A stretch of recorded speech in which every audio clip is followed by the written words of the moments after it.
सध्या शारदीय नवरात्र सुरू आहे आणि नवरात्रीमध्ये आपल्या कुलदेवीचे विविध कुळाचार पूर्ण केले जातात।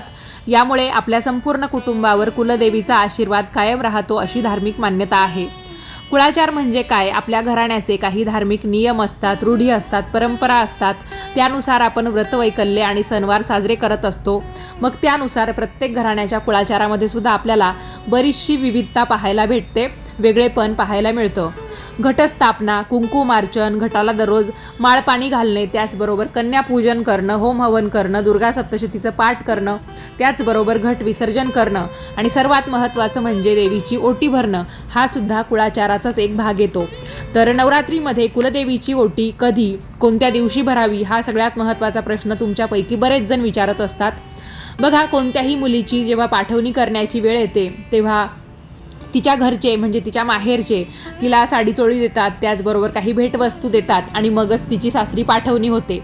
याचाच अर्थ आपल्याला सुद्धा नवरात्रीमध्ये देवीची ओटी ही नवरात्रीच्या उत्तरार्धामध्ये भरता येणार आहे। 5व्या माळेनंतर किंवा 7व्या माळेनंतर नवरात्र संपण्याच्या आत कधीही तुम्ही देवीची ओटी भरू शकतात। या व्यतिरिक्त तुम्हाला नवरात्रीमधला एखादा मंगळवार, शुक्रवार किंवा नवरात्रीच्या पहिल्या दिवसापासून शेवटच्या दिवसापर्यंत कधीही ओटी भरता येणार आहे।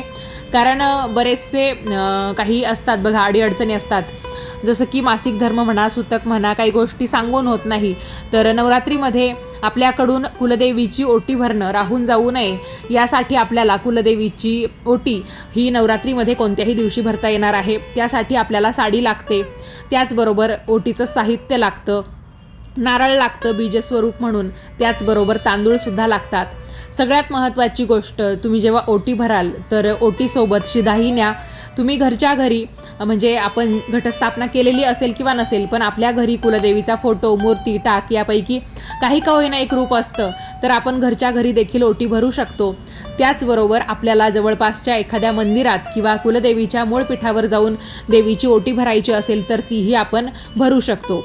कुलदेवीची ओटी भरण्याची योग्य पद्धत काय, ओटी किती वेळेस भरावी, त्याचबरोबर शिध्यामध्ये काय काय साहित्य असतं, हे ओटीचं साहित्य ओटी भरून झाल्यावर काय करायचं याबद्दलची सविस्तर माहिती सांगणारा व्हिडिओ आपल्या दिल्लीकर मराठी चॅनलवर उपलब्ध आहे। तुम्ही हा शॉर्ट व्हिडिओ पाहिल्यानंतर तो मोठा व्हिडिओसुद्धा पाहून घ्या, जेणेकरून नवरात्रीमध्ये तुम्हाला जर देवीची ओटी भरायची असेल तर त्याबद्दलची सर्व माहिती तुम्हाला त्या व्हिडिओमधून मिळून जाईल। हा छोटासा व्हिडिओ पाहिल्याबद्दल तुम्हा सर्वांचे खूप खूप धन्यवाद आणि तुम्हा सर्वांना नवरात्रीच्या हार्दिक शुभेच्छा। जय माता दी।